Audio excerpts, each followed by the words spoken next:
Hey everyone, it's Nerf Boy Productions here. Today I'm going to be doing the unboxing and review of the long-awaited Nerf Zombie Strike Brainsaw.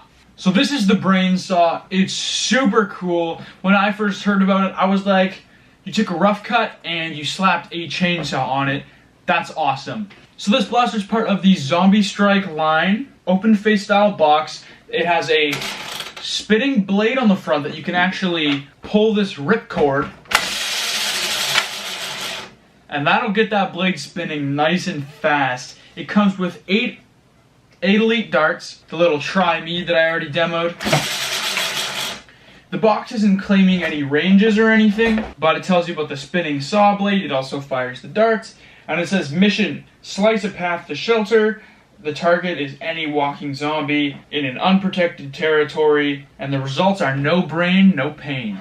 I gotta say, when Nerf first released this blaster and I found out it was called the Brainsaw, I thought that was a pretty ballsy move. Normally Nerf would not name a blaster the Brainsaw. I actually shot a Nerf Zombie Strike movie with Nerf, and no person was actually shot with a blaster the entire time. We weren't allowed to fire them off camera. We weren't allowed to do anything with them except shoot cups and safe targets. Then they go out and name something the Brainsaw, literally implying that the blaster's meant to saw out brains. Pretty crazy. Let's go ahead and see what it's all about. So, it's an open face style box, so we should be able to just cut it out like so. 2 twist ties, and there it is. Let me put this down for a second. We have our 8 green Zombie Strike Elite darts, and the instructions are probably somewhere in there, but it's very straightforward and you do not need them. So, the Brainsaw. Oh, that is cool. Here it is. Now, as you can tell, it has a big tactical rail on the side here. That's actually really cool. It's kind of side mounted, which is really awesome. I don't know why, I've just never really seen that. It's kind of on a 45-degree there. As far as loading the darts goes, there's 4 chambers there, 4 chambers there. So 4 on each side for the 8 darts. People were worried about when this blaster came out that the darts would actually hit the saw and it would totally throw them off. But after seeing other people's videos on them and stuff, everything looks to be a-okay.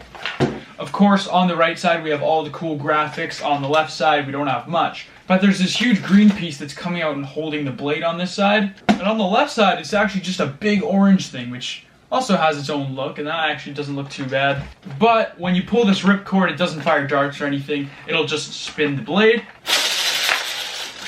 It actually has a safety so that it can't spin too fast. If I yank this as hard as I can over and over again, it's not going to speed up.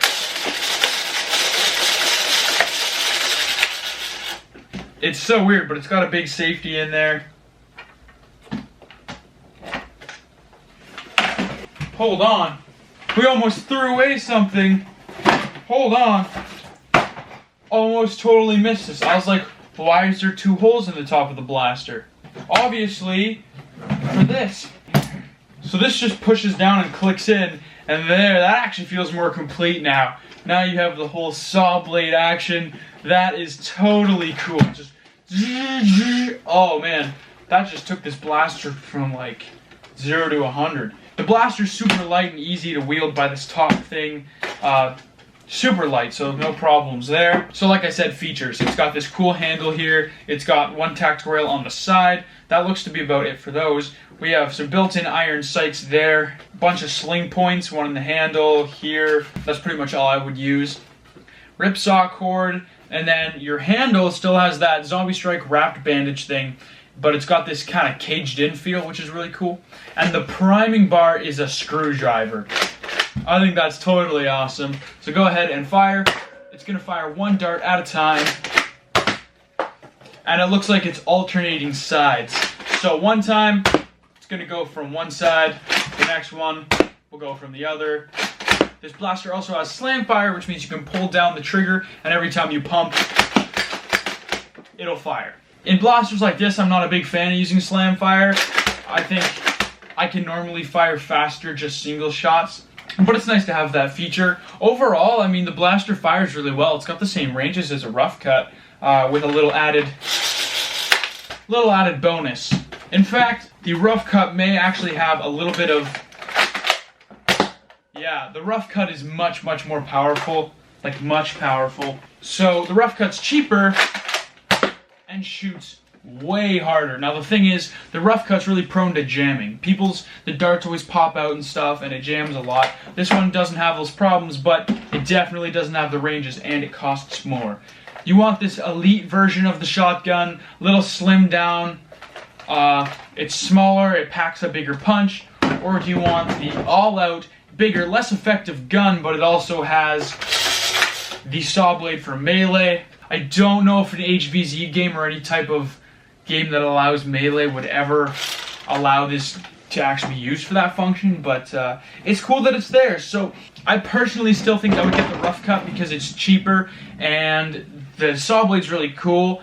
It'd be cool for a lot of the Nerf wars that I do and stuff like that for movies, but I think if you just want a blaster that's like a fun shotgun, this is pretty much all the Brainsaw has going for it, because other than that, it's a dumbed down rough cut, which I'm sad to say, you know? But this one looks cooler. This one looks cooler. You may have more fun using this. It's really all up to you. That's it for this video, actually. I have a Strandblvd review to come up and then lots more soon, so stick around. If you're new to the channel, feel free to subscribe. I have new videos every single Saturday. Hope you guys enjoyed this one. Again, let me know what you think about the Brainsaw. For now, this has been Nerf Boy Productions, signing off.